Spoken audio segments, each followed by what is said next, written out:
All right, so imagine this. You're in a shop, right? Yeah. And you're looking for, I don't know, maybe a good luck charm or something interesting. And you keep seeing him. Ganesha, big, strong, elephant-headed Ganesha, the remover of obstacles, right? Right. But what if we've only kind of scratched the surface of what this deity really represents? Okay. That's what we're diving into today, like unearthing the nitty-gritty, the complexities of Ganesha's role. I like it. And we're using this text, exposed, the truth behind Ganesha's role, more than just removing obstacles. Yeah. I think the simplified version of a deity can often, take root in pop culture, but there's always more to uncover. Oh, absolutely. And in this case, it's almost like a paradox, right? Yeah. Because this text suggests Ganesha doesn't just remove obstacles. Right. He places them in our path, too. Yeah. So why would a benevolent deity do that? Well, the answer to that, I think, is woven into the very fabric of Ganesha's purpose. It's not about ease, you see. It's about meaningful growth. Okay. These obstacles, they're not meant to crush us. They're more like opportunities disguised as challenges, right? Urging us toward learning, resilience, self-discovery. I see where you're going with this. It's like, imagine sailing through life, on calm seas versus weathering a few storms. Exactly. You might come out stronger, more capable, having navigated those rough waters. That's it. Those moments of struggle often reveal hidden strengths, new perspectives, sometimes even our true purpose. So it's like Ganesha's this divine coach instead of a cosmic vending machine just dispensing favors, right? Mm-hmm. He wants us to grow. Precisely. Sometimes that means facing challenges head on, even if it's tough. Okay, so we've established Ganesha understands obstacles are a necessary part of life. Right. But hold on, because this deep dive takes another fascinating turn, okay? This text describes him as a feeling, contemplative being, not just some detached deity. Interesting. And this brings us to the heart of Ganesha's paradox and how his wisdom unfolds. Yeah, the text really dives into the emotional weight of his role, this internal struggle he faces balancing duty with his understanding of the human experience. Now that's what I call a deep dive. Right. Let's unpack this further, shall we? So it's like he's right there with us, feeling the weight of our struggles. Yeah. Not just like strategizing from afar, but he's emotionally invested. And that's where I think his internal conflict becomes even more fascinating, because he has this incredible power to just alleviate suffering. Right. But he also recognizes that, true fulfillment, real growth often comes from facing those challenges head on. There's this really powerful detail in the text. It describes Ganesha's sorrow, right? Yeah. When he realizes he can't just change everyone's fate, even though he sees their pain. It's like he's not just weighing these cosmic forces, right? Right. He's grappling with his own empathy. Wow. It really deepens the paradox of his role, wouldn't you say? Absolutely. Yeah. And it's like he sees the bigger picture, right? That long game that we as humans often miss. Yeah, we can be so short-sighted. Totally. Yeah. And it makes me think about like how we might rush to fix things for our loved ones. Right. Only to realize later that those were like crucial experiences for their growth. It speaks to his profound wisdom, wouldn't you say? Yeah. This understanding that we're not meant to be shielded from all hardship, but rather equipped to learn and grow from it. Which makes his role even more intricate because he's not just reacting to like our immediate desires or requests. Right. He's acting with this like incredible foresight. Yes. This understanding of the intricate tapestry of our lives. It challenges the way we typically view deities, doesn't it? It really does. He's not this distant, infallible being. Right. He's on a journey, just like us. Okay, so we've got Ganesha, this wise feeling being, who gets that obstacles are necessary, right? Right. But here's where the plot thickens, okay? Okay.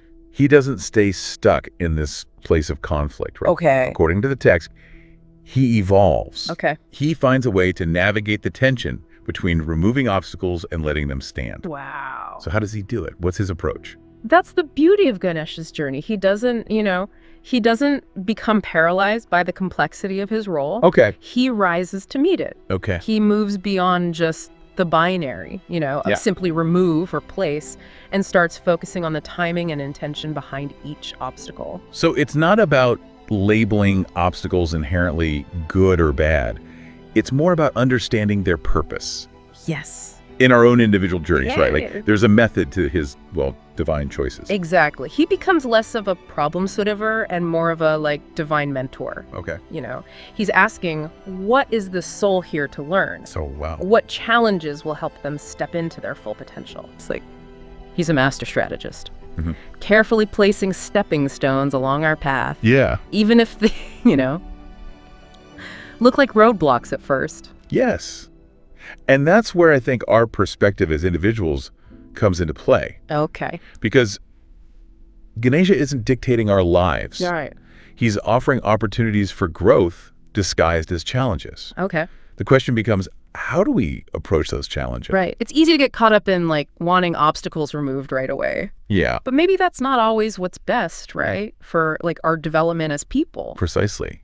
Maybe it's about sitting with that discomfort. Okay. Learning the lesson, and then, when the time is right, discovering the strength and the wisdom to overcome it.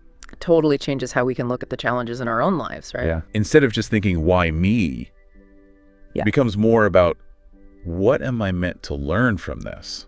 This is where Ganesha's wisdom really shines, I think. Go He ahead. encourages us to shift from a problem-solving mindset Right. to a growth-oriented one. Right. So instead of immediately trying to erase obstacles, Right. we can pause, Yeah. reflect, Mhm. and ask ourselves, what is this experience here to teach me?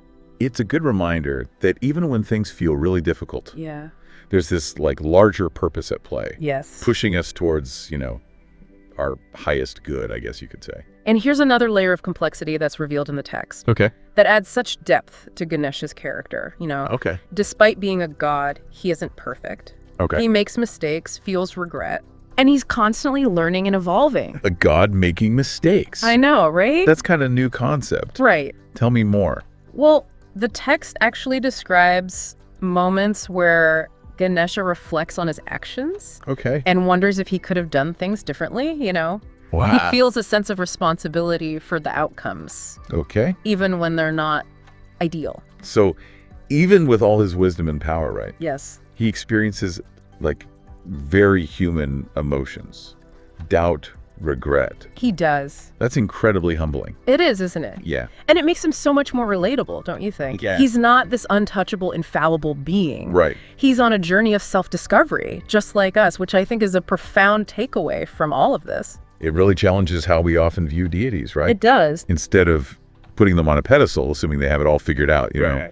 we see that everyone, even the gods, are constantly learning, adapting, Yeah. finding their way. Exactly. And that makes their stories, their wisdom, Right. all the more relevant to our own lives. So as we kind of wrap up this deep dive into, the complexities of Ganesha, Yes. what's the key takeaway for our listeners? Like, how can we apply this newfound understanding to our own lives? I think the next time that you encounter an obstacle, right, Okay. big or small, just try to see it through this new lens of Ganesha. Okay. Don't just focus on the obstacle itself, but on the potential it holds. Okay.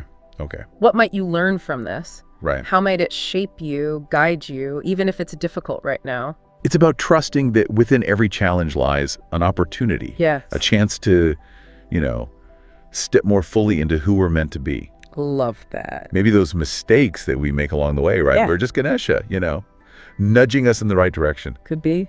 helping us course correct on this crazy journey called life. Beautifully said. Ganesha reminds us that obstacles are not roadblocks, Yeah. but rather opportunities for transformation. And on that note, we'll wrap up this deep dive. We hope this episode has left you with a newfound appreciation for the complexities of Ganesha and, a fresh perspective on the challenges in your own life.